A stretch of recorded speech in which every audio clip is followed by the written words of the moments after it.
From Bloomberg World Headquarters in New York, this is In the Loop with Betty Lou. Well, for more on the new round of arrests in the U.S. Justice Department's crackdown on insider trading, I want to bring in Latour Lafferty. He's practice leader of white-collar crime at Fowler White Boggs. LT is a former federal prosecutor and also former assistant U.S. attorney. LT, good to have you back on the program. Good morning. Thank you.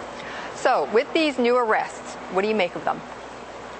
Well, I think this is something that we foresaw a couple months ago. We knew that the U.S. attorney in Manhattan had arrested members of the expert network firm Primary Global Research. We knew that he had arrested several members of the consultants, the experts, if you will. And we wondered when federal prosecutors would get around to charging hedge fund managers. Well, now that reality has come to fruition. And now that it has come to fruition, what is next then in this case?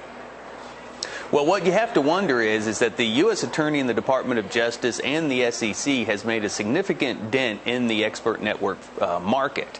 A lot of these expert network firms have scaled back their operations, they're laying off employees, and there's a huge chilling effect. I mean, handcuffs have a significant impact and a chilling effect on these types of operations. So the question now is whether or not the federal government will extend its investigation and its prosecutions to other expert networking firms and other hedge funds. Right.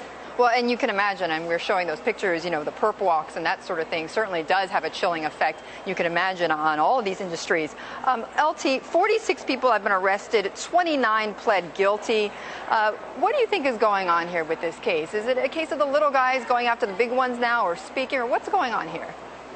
Absolutely. It's the domino effect of prosecutions. What is significant about each one of these news press releases and these perp walks is not only that someone is being arrested, but it's that another person is actually pleading guilty and cooperating with the federal government. Each time someone's arrested, someone else has pled guilty and is cooperating. And these cooperators are essentially building this case, and there's huge momentum in favor of the federal government right now. Right. LT, let me read for you one of these BlackBerry messages that Samir had sent to Jason Flom. Samir, of course, one of those arrested, or both of them arrested. This is what it goes. This is not what he says. Let's not worry. No evidence we got exact info, so it doesn't matter. Forget the past. No proof, so you're fine. Now, we know that he was involved in trying to destroy some of this evidence, including some of what was on Flom's laptop that he eventually couldn't get to. Is it going to be the case eventually where the destruction of that evidence is going to be more important in this case than maybe some of the other allegations? Absolutely. It's the old Martha Stewart rule. It's not what you're being investigated for, it's what you do after the investigation that gets you in trouble. In this case, actually destroying evidence, sending text messages, those types of things are much more attractive to federal prosecutors than the insider trading cases themselves. So if you were then, LT, at one of these hedge funds, if you knew one of these guys, what would you do? How would you be able to distinguish what you've done or what you are about to do, what you've done, as from something that's natural and a natural part of business to something that could involve criminal activity? Well, the first thing you do is you caution them against doing anything stupid, such as destroying evidence or sending text messages or emails that could be used against you later on.